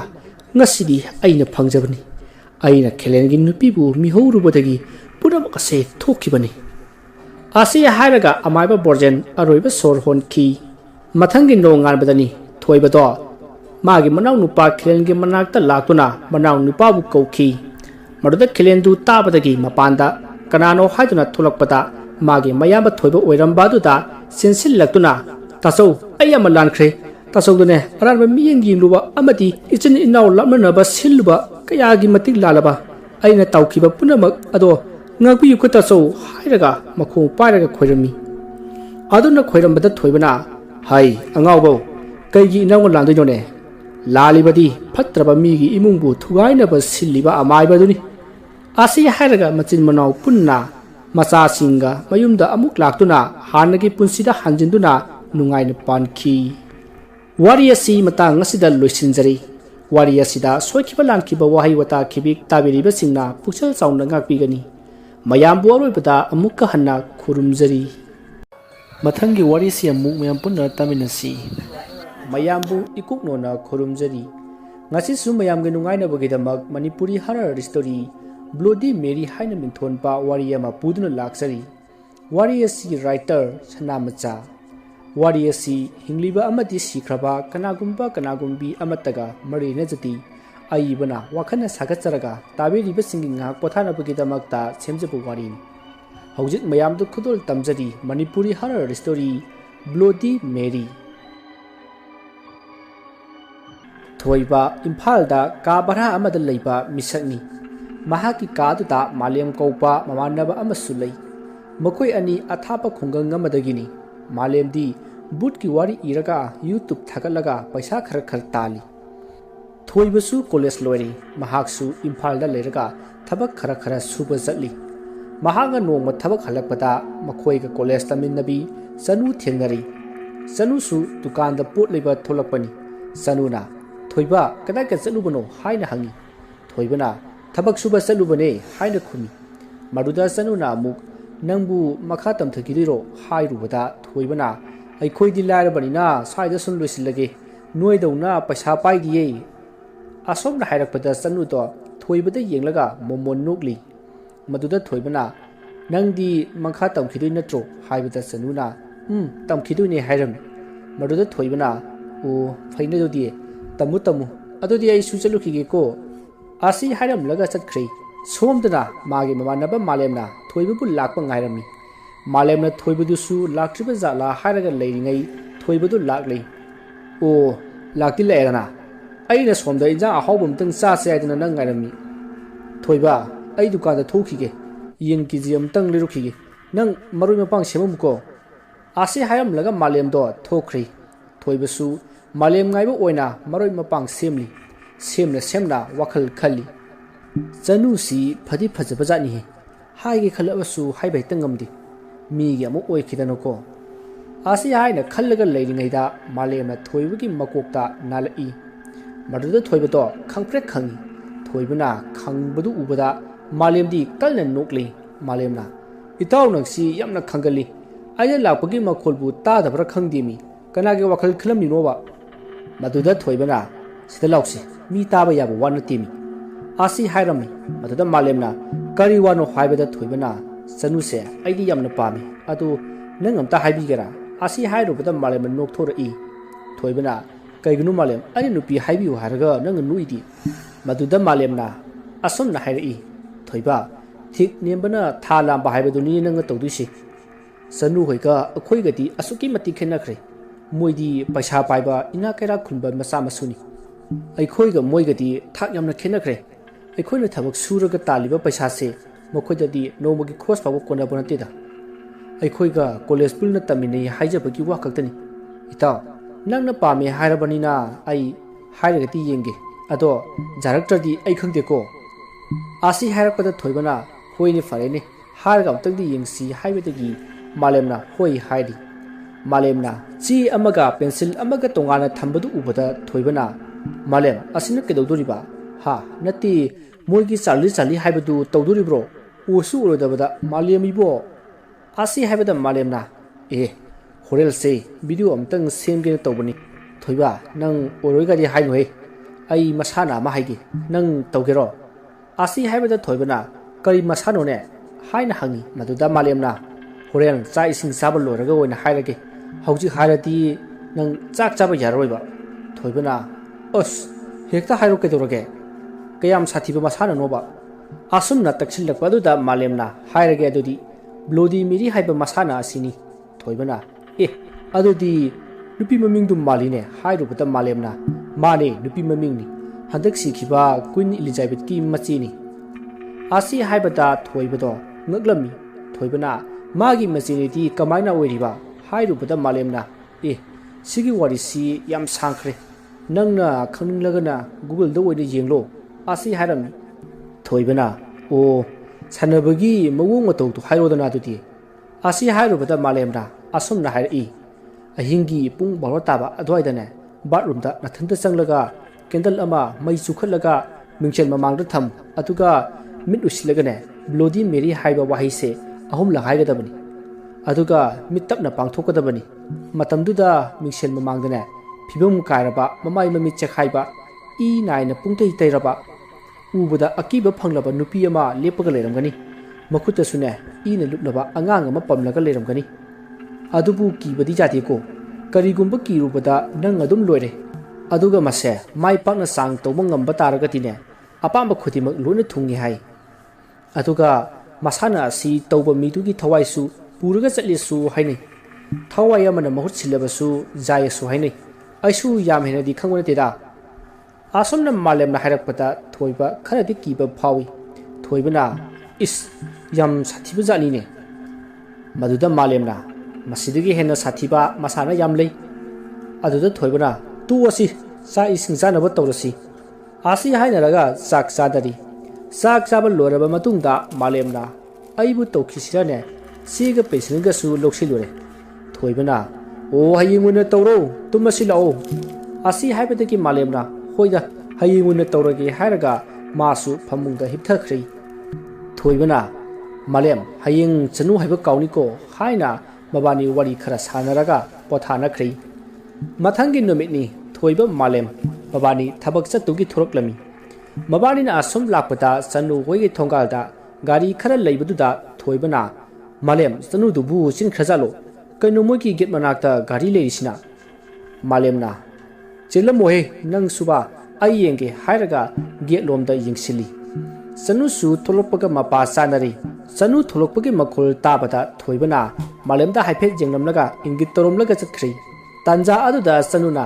ꯃꯥꯂꯦꯝ ꯊꯕꯛ ꯆꯠꯂꯕꯣ ꯍꯥꯏꯅ ꯍꯪꯂꯛꯏ ꯃꯗꯨꯗ ꯃꯥꯂꯦꯝꯅ ꯆꯠꯂꯦ ꯑꯗꯣ ꯋꯥ ꯑꯝꯇ ꯍꯥꯏꯒꯦ ꯁꯤꯗ ꯑꯝꯇ ꯂꯥꯎꯅꯦ ꯑꯁꯤ ꯍꯥꯏꯔꯨꯕꯗ ꯆꯅꯨꯅ ꯃꯥꯂꯦꯝ ꯀꯩ ꯋꯥꯅꯣ ꯑꯁꯨꯝꯅ ꯍꯪꯂꯨꯕꯗ ꯃꯥꯂꯦꯝꯅ ꯅꯣꯏꯕꯨ ꯀꯗꯥꯏ ꯆꯠꯇꯣꯏꯅꯣ ꯑꯁꯨꯝꯅ ꯍꯪꯂꯨꯕꯗ ꯆꯅꯨꯅ ꯃꯣꯏꯔꯥꯡꯗ ꯂꯥꯏ ꯈꯣꯏꯔꯝꯕ ꯆꯠꯀꯦ ꯇꯧꯕꯅꯤ ꯑꯗꯨ ꯅꯪꯅ ꯋꯥ ꯑꯃ ꯍꯥꯏꯅꯤ ꯍꯥꯏꯕꯗꯨ ꯀꯔꯤ ꯋꯥꯅꯣ ꯍꯥꯏꯔꯣꯗꯅ ꯑꯁꯤ ꯍꯥꯏꯔꯛꯄꯗ ꯃꯥꯂꯦꯝꯅ ꯊꯣꯏꯕꯅ ꯅꯪꯁꯦ ꯅꯨꯡꯁꯤꯌꯦ ꯑꯗꯨ ꯅꯪꯕꯨ ꯀꯩ ꯈꯜꯂꯤꯒꯦ ꯑꯁꯤ ꯍꯥꯏꯕꯗ ꯆꯅꯨꯅ ꯅꯣꯛꯐꯦꯠ ꯇꯧꯔꯒ ꯍꯥꯏꯔꯛꯏ ꯍꯣꯏ ꯌꯥꯏꯌꯦ ꯍꯥꯏꯔꯛꯄꯗ ꯃꯥꯂꯦꯝꯅ ꯑꯗꯨꯗꯤ ꯐꯣꯟ ꯅꯝꯕꯔ ꯄꯤꯔꯛꯑꯣ ꯆꯅꯨꯅꯁꯨ ꯄꯤꯔꯛꯂꯦ ꯃꯥꯂꯦꯝꯁꯨ ꯆꯠꯈ꯭ꯔꯦ ꯆꯅꯨꯁꯨ ꯃꯃꯥꯏ ꯂꯩꯁꯤꯜꯂꯛꯄꯗ ꯃꯈꯣꯏꯒꯤ ꯏꯃꯨꯡ ꯃꯅꯨꯡꯒꯤ ꯃꯤꯁꯤꯡꯒ ꯃꯃꯥꯟꯅꯕꯤ ꯍꯣꯏꯒ ꯊꯣꯔꯛꯂꯦ ꯃꯥꯂꯦꯝꯅ ꯊꯣꯏꯕꯗ ꯌꯥꯔꯕꯅꯦ ꯅꯝꯕꯔꯁꯨ ꯂꯧꯔꯛꯂꯕꯅꯤ ꯍꯥꯏꯔꯒ ꯅꯝꯕꯔ ꯄꯤꯔꯦ ꯑꯁꯨꯝꯅ ꯃꯈꯣꯏ ꯆꯠꯈ꯭ꯔꯦ ꯆꯅꯨ ꯍꯣꯏꯁꯨ ꯃꯣꯏꯔꯥꯡꯂꯣꯝꯗ ꯆꯠꯈ꯭ꯔꯦ ꯆꯅꯨꯒꯤ ꯃꯃꯥꯟꯅꯕꯤ ꯃꯦꯅꯀꯥꯅ ꯃꯩꯔꯥꯕꯗ ꯐꯣꯟ ꯇꯧꯏ ꯃꯩꯔꯥꯕ ꯄꯩꯁా ꯄꯥꯏꯕ ꯏꯃꯨꯡꯒꯤ ꯃꯆꯥ ꯃꯁꯨꯅꯤ ꯃꯩꯔꯥꯕꯅ ꯀꯩ ꯂꯩꯔꯒꯦ ꯑꯌꯨꯛꯁꯤꯗ ꯑꯁꯤ ꯍꯥꯏꯕꯗ ꯃꯦꯅꯀꯥꯅ ꯃꯣꯏꯔꯥꯡꯗ ꯂꯥꯛꯎꯗꯅ ꯁꯦꯟꯇꯔꯗꯁꯨ ꯆꯪꯉꯛꯀꯅꯤ ꯑꯁꯤ ꯍꯥꯏꯔꯨꯕꯗ ꯃꯩꯔꯥꯕꯅ ꯇꯜꯂꯤꯗ ꯍꯥꯏꯔꯛꯏ ꯃꯦꯅꯀꯥꯅ ꯆꯅꯨꯁꯨ ꯌꯥꯎꯖꯧꯔꯤꯌꯦ ꯍꯥꯏꯔꯨꯕꯗ ꯃꯩꯔꯥꯕꯅ ꯃꯥꯁꯨ ꯌꯥꯎꯕ ꯑꯣꯏꯔꯦ ꯑꯗꯨꯗꯤ ꯑꯩꯁꯨ ꯂꯥꯛꯑꯒꯦ Asi haraga phone thamnari Sanuna kaigi marabada phone tawridubo aidi madugi mido yamna hainade ko hairami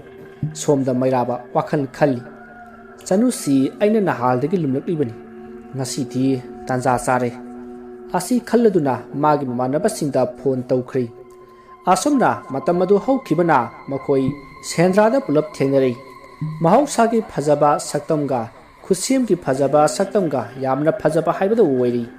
Sanusu masam thadok photo kapmanaba tawri nubitna taramdai nganganaba mangana sanugi lemna phajaraba maithong de jaibada hena phajaba haibada oiri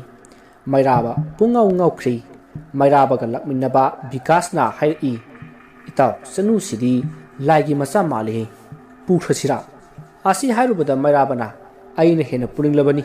aduda imung manungi mi jawbasida tumina leirabani aisu Tanzadu da menakana mairabada photo amta kapir o hairubada sanudi mamai leithoki sanu hoigi imungi mi singna nakan amada leiringaida mairabana sanugi manakta sangsillaklaga sanu wa mata haigena haiki sanuna nangna haidi wado ai khangi mairaba atopa ma yengo hairaga satke tobada mairabana sanugi makhut paiduna jali masidagi makhut ado kanthuk lamlaga saungna yenglamlaga chakhrei Asumna photo khara kapnaraga mayumda hanarakli mayum jawri sanudo yamna saurami masina kaidoroge sanu hangubada sanuna kashu tawdi hairami asumna leiringaida phone ama lakle haina paikhatlupata thoiba oiramli sanu sauba khara hanthai thoibana yum jawrobro haibada sanuna jawre ado ai pm to hongkige horen phone toroklage haiduna holdo thamkhri Somda mairabado matau mayam ga pullaga yu thakli mairabana itaw mayam sanu si aidi yamna pami ngasi su aina haige tawi aduda mana hana khanglami atopa ma yengu kaidana inguda hairam bagi wani aduna itaw mayam aidi sanu se pharagal lugasira khali maruda bikasna amu ado mairaba menakada koiba chalu si hairaga lakpada phabadi kari kai maruda mairabana Itaw madu khara tapna tawsi ngasai aina makhut pairubaduda mahak yamna saukhrabani asi haibada amana amuk hairi khara tapna tawrasi ado itaw mayam jusu loselakle ato yumda hananaba tawrasine asi hainaraga makhoi mayumda hanakhri sanusu sak ising saba loiraga thoibada phone tawi asomna mabani gi oiba nungsi wari kaya ma sanarami mabani thamari mu khangnari Sanu hoigi imungi mi singsu khangli thoibaga nungsinai haibado masida sanugi mama ibelaina hai nanga khangnariba nupado imadi pamde ko a khungangdagi laklaga swaida thabak suraga leiba maga loinaba pamde asi haiduna ngangli matamadu da phone ma lai phone do ibelaina tapai aduga ibungo thoiba natro asi hairubada thoibana mani ma adu Sanubu lebro haiduna hanglubada ibelaina ngai khoibungo ima wa khara haigi ibungo nang chanugi wakhanse khaluranu thaduklo sanu se atupanu pa mata haina sinaruraga luhungnaba sem saba punamak lorabani nang phone amohana tawranu ko asi haina haijilam aduga phone ado kakthakhrei masida sanuna ima phone do pir o hairubata ibelaina hai tumina layu puri paloidaba haina khara sailamnaga phone ado puraga thokhrei Asomdana thoiba makokta barja tabagum thokri ibelegi wahi aduna nonglei oina thoibagi mafamdagi sanubu humdokkibagum tawri matam kuina khanjarakpa nungsirakpa punamak ado manglangi wari oiramle khallubada thoiba makhol thokna kaplaklei akaiba likligum thoibagi thamoido machit kaya thokna kairi malemna kaidoroge thoiba haina hangbada sanugi mama ibelena hairakpa singado malemda tamli Masida malemna thoiba hayengse aikhoi saigi birthday lei aduda chanusu lakani aduda wari singdo sana horo haina themki asuna leiringeda thoibagi phone da save tawdaba number ama call lai malemna kana weraba jano hairaga phone okhali maruda sanuna dathoi ai chanune haina hairakpada malemna thoiba chanune asi hairaga phone do thoibada mukpi ki thoibana sanu haiduna kaurubada chanuna dathoi hayengsi rosni hoigi birthday ni aduda lao wari khara sanasi asi hairaga phola do thamna khri Malemna hayeng phajana wari do sanaro haibada thoiba inung nungaiba phawdi asamna thoiba malem sa ising saba loiraga potha na khri mathangi numini thoiba malem barde chatpiki sem saba loiraga mabani na thulakle asamna rosni hoida jawri matamdu ayuki pung tara tari sanu su lerami aduga mairabu hoigi tim su lerami mairabu hoigi mamannaba tarukni mamingna Thomba Rakesh Vikas James Todi Jackson makoi sing asini makoi yamna harau ta yamna gipinaba loiri gipinaba loiraga chak chaminari chakcha tu oba matungda sanu ga thoibaga su wali sanari sanuna thathoi ngarang imana nangonda ngangba singdo nang sauko kepta nungai taba wakhal khanganu haina mabani wari sanari ngai tanja aduda mairaba su changlaklaga Itaw thoiba kari wari sari none hai rubada thoibana kaisu sanade dei taw hairami masida chanuna sunda chachil o haraga thoibagi makhut paiduna samin nakhri mairabana yenglaga lehawi matamaduda mairabagi mamanaba singna hairi itaw asidi nunguda naisilamaga satkhre he asi haibada mairaba yamna saurami matamduda rosnina hai mai thause hairaga hai mahi yelami maduda mairabana Rosni sanuga thoibaga si koinabro haina hanglubada Rosnina koinabane hairami mairabana o phare asum hangbani da Rosni su hoi hairamaga chatkhri masida mairabana mataw mayam da asum na hai itaw mayam nakhoi munataw hural si sanu pharga pukhasi asi haibada mataw mayam su jari bikasna mu hairi asigi thoiba haibra kaino a lawai dagi laga swaida leraga amu sanugi wakhal ga su tawjariye asi haibada mairabana era osu urodabda sanudi haina horel pukhradau sibo aduga aikhoi se sanugi mamangda afaba sagadabni ko asi hairami asumna makhoi sanu phabagi wa tanarami masidagi makhoi mayum da hananaba sem sanari menakana mairabada yumbautang thilamudana hairubada mairabana hoi thilamage noi pulak thilamage haina afava saraga wa hairakpada sanuna gyan taraba jalani mabu haina khanjari sanuna mu hairi mairaba nangi namanaba singdi kai kai chakhragai hairubada mairabana moidi thabak lei haidan luna chanakre aiga vikas ki khatang lei hore masu satlage haibani ada aina ithanda leiba nungaite leminakhi se haidan leiminari bani asomna hairakpasida sanuna khalli gyane taraba male haina khalli masidagi makoi rosni de chatlage hairam laga satkhri thoibaga malem gadi nakpanina mabani su lehori asomna gari thorokpana minaka hoisu lehori atei mamanabi singsu lehori masida mairabana sanu nang thoibaga khangnarabro hairubata sanuna khangnai hairi marada mairabana ado ngasi dagidi aiga khangjarasi ekhoida chatlasine asi hairaga sanugi khudang ta paisali tungdasu mairabu hogi kangbudo inireklibani sanuna mairaba thado ai mitanaba laujani ko hairubada mairabana laune laoba asi hairaga machin mensili bikasu gariado jangna thori gari manungda sanuga mairabaga kalna inerai bikasna gari ado asum jana thorokpada mangda gari mayam ama khamlaga leiramli masidigi bikas gari thopa jarei ngaiha khamduna leiri tanja aduda sanugi phonda thoibana kol toroklami masida sanuna phone do sat okhatlaga da thoi aibu amta kanbiyo haina hairi maruda mairabana pholodo mullaga kakthakhrei somda thoiba leiba jarei malemna kaidoroge thoiba haibada thoibana sanu do mina phaba male aibu amta kanbiyo hairi malem ibani asaibokdang thulga yenglusi asi hairka mabani senthorakli somdana sanuna mairabagi makuta mayana kalna siglai maruda mairabana khangtha thadurai matang aduda sanu gari thonga to hangdoklaga senthorakpada leibak puraga lakpa gari amana khanghaudana thomkhri sanu phibam thina sokli marudagi mayam marang tawnarakli maruda mairabana akhoigi mini hairaga hospital da pukhri yungki misingda pau pikhri sanu hoigi imungsu lakli sanugi mamana ibungo kamana tawbono haina hanglubada mairabana ima sanuna dukanda pot leigena thukibani aduda lebak porakpa gari amna thomani ima asi haiduna semjin sajillaga hairami ꯃꯇꯝ ꯑꯗꯨꯗ ꯗꯣꯛꯇꯔꯅ ꯑꯁꯣꯛꯄ ꯑꯁꯤ ꯀꯟꯕ ꯉꯝꯗ꯭ꯔꯦ ꯍꯥꯏꯔꯛꯄꯗ ꯆꯅꯨꯒꯤ ꯃꯃꯥꯗꯤ ꯋꯥꯟꯊꯈ꯭ꯔꯦ꯫ ꯁꯣꯝꯗꯅ ꯊꯣꯏꯕꯒ ꯃꯥꯂꯦꯝꯒ ꯂꯝꯕꯤꯗ ꯁꯨꯝ ꯂꯥꯛꯄꯗ ꯃꯤ ꯈꯔ ꯄꯨꯜꯂꯒ ꯌꯥ ꯂꯥꯡꯂꯒ ꯂꯩꯔꯝꯕꯗꯣ ꯊꯦꯡꯅꯔꯤ꯫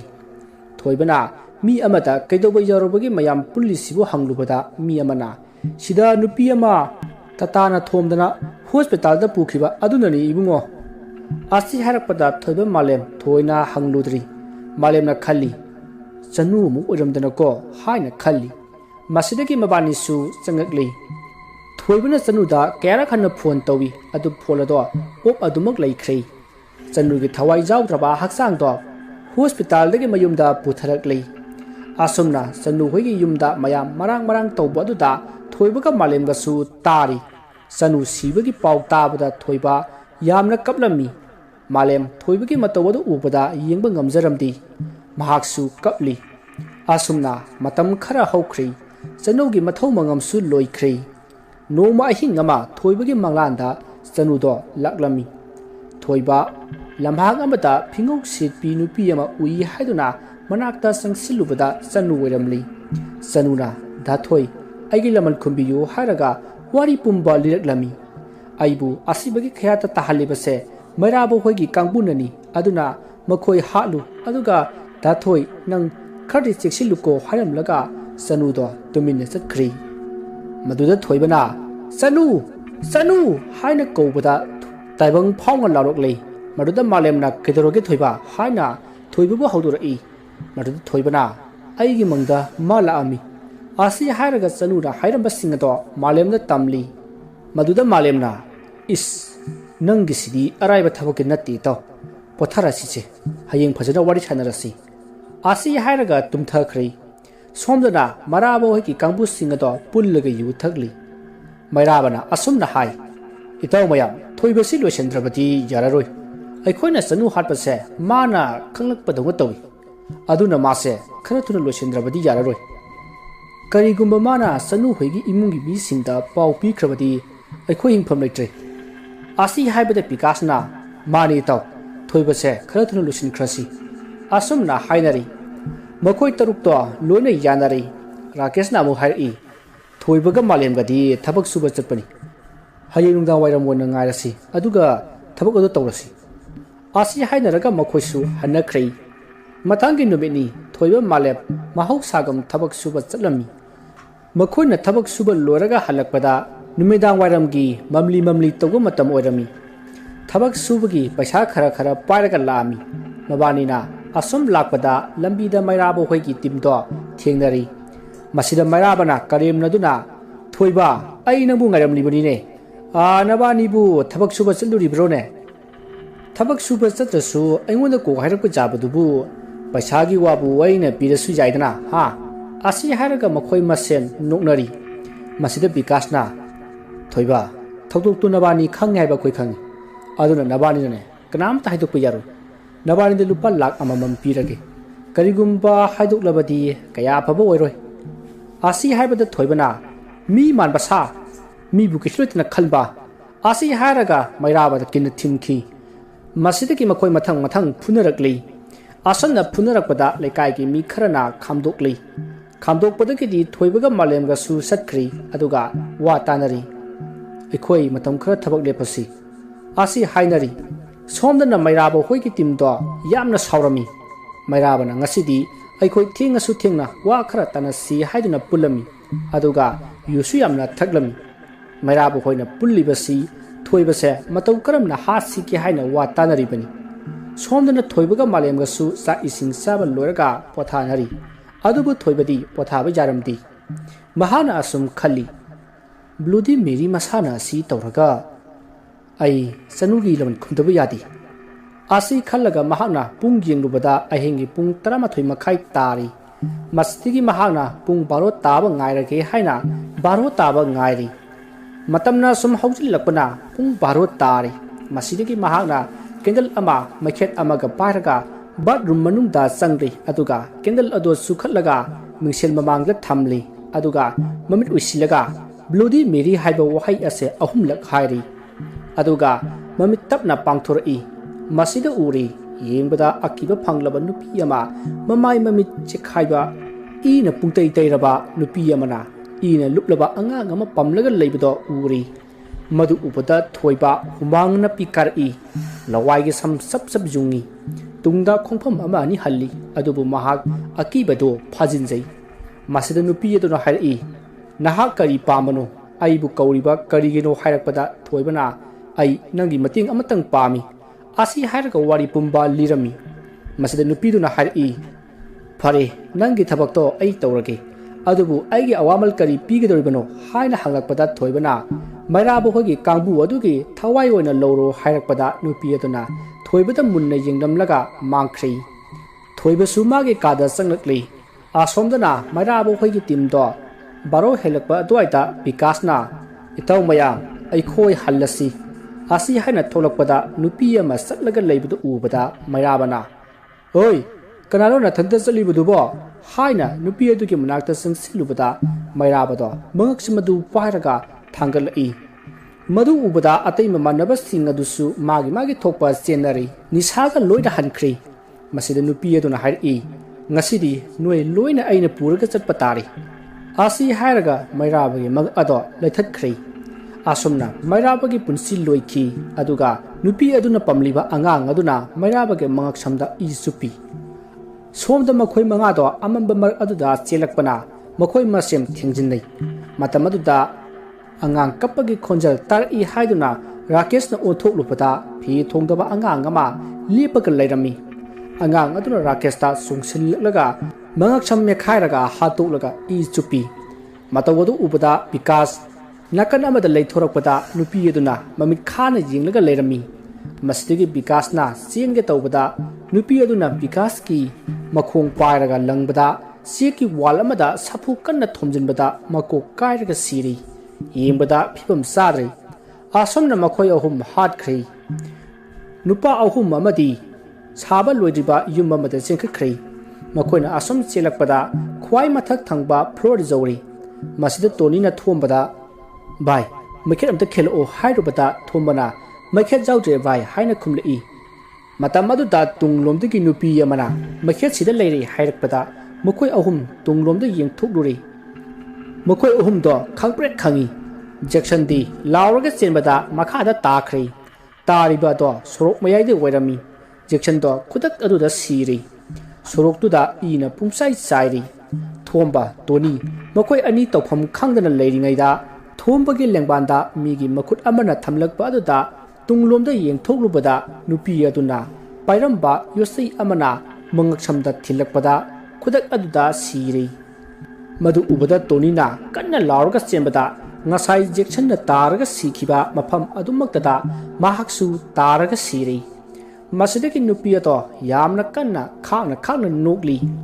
ꯃꯁꯤꯗ ꯃꯈꯣꯏ ꯇꯔꯨꯛꯀꯤ ꯊꯋꯥꯏꯁꯨ ꯊꯣꯛꯂꯛꯂꯒ ꯅꯨꯄꯤ ꯑꯗꯨꯗ ꯍꯥꯏ ꯅꯪ ꯀꯅꯥꯅꯣ ꯀꯔꯤꯒꯤ ꯅꯪꯅ ꯑꯩꯈꯣꯏꯕꯨ ꯍꯥꯠꯂꯤꯕꯅꯣ ꯍꯥꯏꯅ ꯍꯪꯂꯨꯕꯗ ꯅꯨꯄꯤ ꯑꯗꯨꯅ ꯍꯥꯏꯔꯛꯏ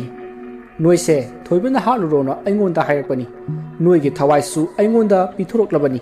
ꯑꯗꯨꯅ ꯅꯣꯏ ꯇꯔꯨꯛ ꯑꯩꯅ ꯄꯨꯔꯒ ꯆꯠꯄ ꯇꯥꯔꯦ ꯑꯁꯤ ꯍꯥꯏꯕꯗ ꯃꯈꯣꯏ ꯇꯔꯨꯛ ꯌꯥꯝꯅ ꯁꯥꯎꯔꯒ ꯊꯣꯏꯕꯕꯨ ꯍꯥꯠꯂꯨꯁꯤ ꯍꯥꯏꯔꯒ ꯆꯠꯀꯦ ꯇꯧꯕꯗ ꯅꯨꯄꯤ ꯑꯗꯨꯅ ꯍꯧꯖꯤꯛ ꯃꯗꯨꯒꯤ ꯃꯇꯝ ꯍꯦꯟꯈ꯭ꯔꯦ ꯍꯧꯖꯤꯛꯇꯤ ꯑꯩꯒ ꯆꯠꯂꯁꯤ ꯍꯥꯏꯔꯒ ꯃꯈꯣꯏ ꯇꯔꯨꯛꯀꯤ ꯊꯋꯥꯏꯁꯤꯡ ꯑꯗꯣ ꯄꯨꯔꯒ ꯆꯠꯈ꯭ꯔꯦ ꯑꯁꯨꯝꯅ ꯑꯍꯤꯡ ꯑꯗꯨꯝ ꯍꯧꯈ꯭ꯔꯦ ꯃꯊꯪꯒꯤ ꯑꯌꯨꯛꯅꯤ ꯃꯤ ꯃꯌꯥꯝ ꯑꯃ ꯃꯔꯥꯡ ꯇꯧꯅꯔꯛꯏ ꯃꯥꯂꯦꯝꯁꯨ ꯍꯧꯒꯠꯂꯛꯂꯒ ꯀꯔꯤ ꯇꯧꯕ ꯌꯥꯎꯔꯕꯖꯥꯠꯅꯣ ꯍꯥꯏꯔꯒ ꯊꯣꯛꯂꯛꯂꯒ ꯑꯍꯜ ꯑꯃꯗ ꯍꯪꯂꯨꯕꯗ ꯑꯍꯜ ꯑꯗꯨꯅ ꯃꯩꯔꯥꯕ ꯍꯣꯏꯒ ꯄꯨꯟꯅ ꯆꯠꯃꯤꯟꯅꯕ ꯃꯈꯣꯏꯒꯤ ꯃꯃꯥꯟꯅꯕ ꯇꯔꯨꯛ ꯑꯗꯨ ꯃꯤꯁꯤ ꯆꯥꯗꯅ ꯁꯤꯔꯝꯂꯦ ꯑꯗꯨꯒꯤꯅꯤ ꯏꯕꯨꯡꯉꯣ ꯀꯅꯥꯅꯕꯨ ꯍꯥꯠꯂꯝꯂꯤꯕꯅꯣ ꯈꯪꯗ꯭ꯔꯦ ꯋꯥꯗꯨ ꯇꯥꯕꯗ ꯃꯥꯂꯦꯝꯗꯤ ꯌꯥꯝꯅ ꯉꯛꯂꯝꯃꯤ ꯃꯍꯥꯛꯅ ꯆꯪꯂꯛꯂꯒ ꯊꯣꯏꯕꯗ ꯇꯝꯃꯤ ꯃꯁꯤꯗ ꯊꯣꯏꯕꯅ ꯑꯩꯅ ꯆꯅꯨꯒꯤ ꯂꯃꯟ ꯈꯨꯝꯈ꯭ꯔꯕꯅꯤ ꯍꯥꯏꯔꯒ ꯋꯥꯔꯤ ꯄꯨꯝꯕ ꯂꯤꯔꯛꯂꯝꯃꯤ ꯃꯥꯂꯦꯝꯁꯨ ꯌꯥꯝꯅ ꯉꯛꯂꯝꯃꯤ ꯑꯃꯗꯤ ꯅꯨꯡꯉꯥꯏꯕ ꯑꯄꯦꯟꯕꯁꯨ ꯐꯥꯎꯈꯤ ꯃꯁꯤꯗ ꯊꯣꯏꯕꯅ ꯑꯗꯣ ꯃꯥꯂꯦꯝ ꯅꯨꯄꯤꯗꯣ ꯑꯃꯨꯛ ꯂꯥꯛꯑꯔꯣꯏꯗꯕ ꯖꯥꯠꯂꯥ ꯑꯁꯤ ꯍꯥꯏꯗꯨꯅ ꯍꯪꯂꯨꯕꯗ ꯃꯥꯂꯦꯝꯅ ꯂꯥꯛꯑꯔꯣꯏ ꯊꯋꯥꯏ ꯇꯔꯨꯛ ꯄꯨꯈ꯭ꯔꯕꯅꯤꯅ ꯑꯃꯨꯛ ꯍꯟꯅ ꯂꯥꯛꯑꯔꯣꯏ ꯑꯁꯨꯝꯅ ꯃꯕꯥꯅꯤ ꯋꯥꯔꯤ ꯁꯥꯟꯅꯔꯤ ꯃꯁꯤꯗ ꯊꯣꯏꯕꯅ ꯃꯥꯂꯦꯝ ꯑꯩꯈꯣꯏꯁꯨ ꯌꯨꯝꯗ ꯀꯨꯝꯅꯁꯤ ꯑꯩ ꯌꯨꯝꯗ ꯄꯥꯎ ꯄꯤꯈ꯭ꯔꯒꯦ ꯑꯩꯈꯣꯏꯒꯤ ꯊꯕꯛ ꯁꯨꯕꯒꯤ ꯄꯩꯁꯥ ꯈꯔ ꯂꯩꯍꯧꯕꯗꯣ ꯅꯪ ꯂꯧꯔꯨꯔꯣ ꯑꯩ ꯄꯣꯠꯆꯩ ꯂꯣꯏꯁꯤꯜꯂꯝꯃꯒꯦ ꯑꯁꯤ ꯍꯥꯏꯕꯗ ꯃꯥꯂꯦꯝꯁꯨ ꯍꯣꯏ ꯑꯩ ꯂꯧꯔꯨꯔꯒꯦ ꯍꯥꯏꯔꯒ ꯃꯥꯁꯨ ꯆꯠꯈ꯭ꯔꯦ यामना पौलाप लापा मफम नत्तबनिना मालेमसु ngaihak lerga adumak lakli asomna mabani mayum lomda lakpana mayum jawri numidang wairamni thoiba numit taramdagi nganganaba mangal ado yingduna atiyada mapang kainaraba naitom paiba usiekpu mamit kuptuna yingjari asomna warriasi matang asida loisinjari warriasi pathok chapa matamda soikhilan kibi yaurogasu tabiribasingna pukchel chauna ngakpigani mayambu aroibada amukka halna makhal mathel manipur chenenna ikoknona khurumjari।